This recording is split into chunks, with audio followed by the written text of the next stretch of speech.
당신이 나를 살려준 그 사람이요? 싸늘한 달빛 아래 처음 보는 절세미녀가 나무꾼의 손을 꼭 쥐었습니다. 대체 이 여인은 누구이며 어떻게 이 외딴 집을 찾아온 걸까요? 자, 그럼 오늘의 이야기 바로 시작합니다. 옛날 옛적 강원도 깊은 산골 마을에 돌쇠라는 나무꾼이 살고 있었습니다. 초가지붕은 군데군데 썩어 비가 새었고 마당에는 자풀이 무릎까지 자라 있었습니다. 아버지는 일찍 돌아가셨고 홀어버니마저 병석에 누운 지 벌써 2해째였습니다. 돌쇠는 매일 새벽 산에 올라 나무를 팔아 어머니 약값을 댔지만 그것만으로는 늘 부족했습니다. 마을 사람들은 혀를 찼습니다. 저 집은 대대로 복이 없어. 아버지도 그러더니 아들도 적골이야. 어느 겨울 아침 돌쇠가 나무를 지고 내려오다 마을 어귀에서 백발의 노인을 만났습니다. 노인은 지팡이를 짚고 서서 돌쇠를 가만히 바라보더니 말했습니다. 욕심을 비우면 하늘이 채워주고 마음을 나누면 복이 2배로 돌아오는 법이니라. 돌쇠는 멋쩍게 웃으며 고개를 끄덕였습니다. 예, 어르신. 그런데 저는 나눌 것이 없는걸요? 노인은 그저 빙그레 웃더니 안개 속으로 사라졌습니다. 돌쇠는 그 말을 금세 잊어버렸습니다. 돌쇠는 25살의 총각이었습니다. 키가 훤칠하고 눈빛이 맑았지만 남루한 차림새 때문에 마을 처녀들은 거들떠보지도 않았습니다. 그에게는 딱 2가지 낙이 있었습니다. 하나는 어머니가 밥 한 술 더 드시는 것을 보는 것이었고 또 하나는 산에서 다친 짐승을 만나면 정성껏 돌봐주는 것이었습니다. 어미야, 저 새끼 제비가 다리를 다쳤어. 고쳐줘야겠어.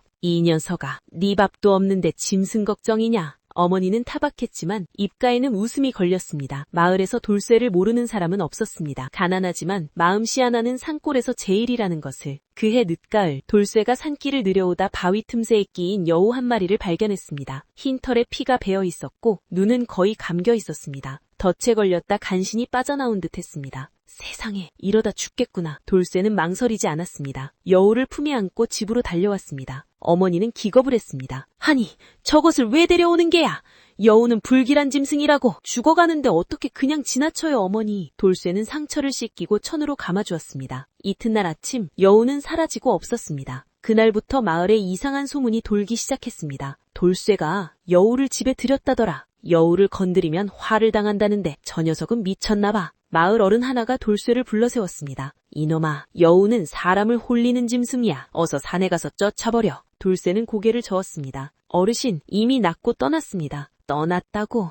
그래도 조심해. 여우는 의뢰를 갚는다지만 화를 불러오기도 한다고. 어머니도 걱정스러운 눈빛으로 돌쇠를 바라보았습니다. 돌쇠는 그날 밤 잠을 이루지 못했습니다. 내가 잘못한 걸까? 그래도 죽어가는 것을 내버려둘 수는 없었는데. 다음날 아침 돌쇠는 결심했습니다. 나는 잘못한 것이 없다. 앞으로도 다친 짐승을 보면 도울 것이다. 마을 사람들의 수군거림 따위는 신경 쓰지 않기로 했습니다. 오히려 그날부터 돌쇠는 산에 오를 때마다 더 주의 깊게 주변을 살폈습니다. 덫에 걸린 짐승, 굶주린 새, 다친 노루. 돌쇠의 손을 거쳐 살아난 것들이 하나둘 늘어갔습니다. 이게 내가 할 수 있는 일이다. 그 무렵 마을에 떠돌이 약재상 노인이 머물게 되었습니다. 노인은 돌쇠의 어머니 병을 들여다보더니 고개를 끄덕였습니다. 이 병은 고칠 수 있어. 하지만 천산에서 자라는 백화수호 뿌리가 필요하오. 천산이라면 산짐승도 잘 가지 않는 깊은 곳 아닙니까? 그렇소.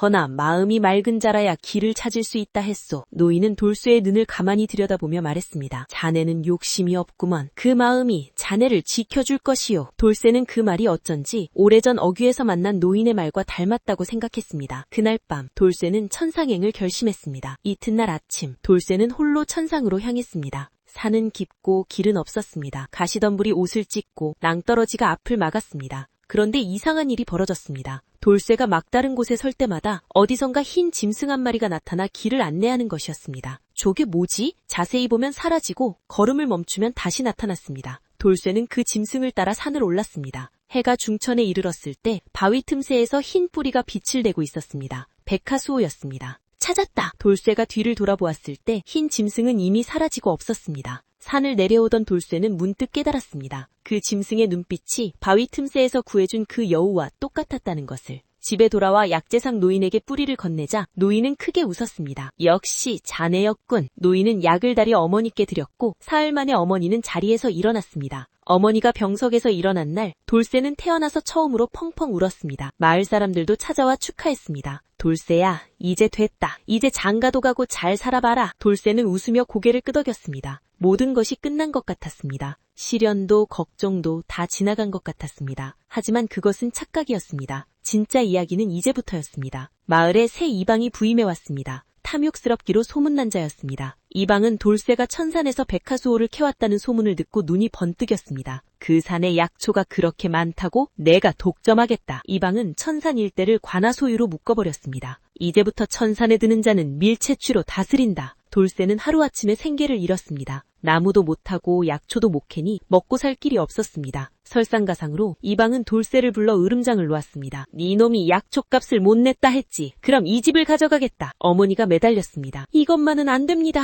이 집 하나밖에 없습니다.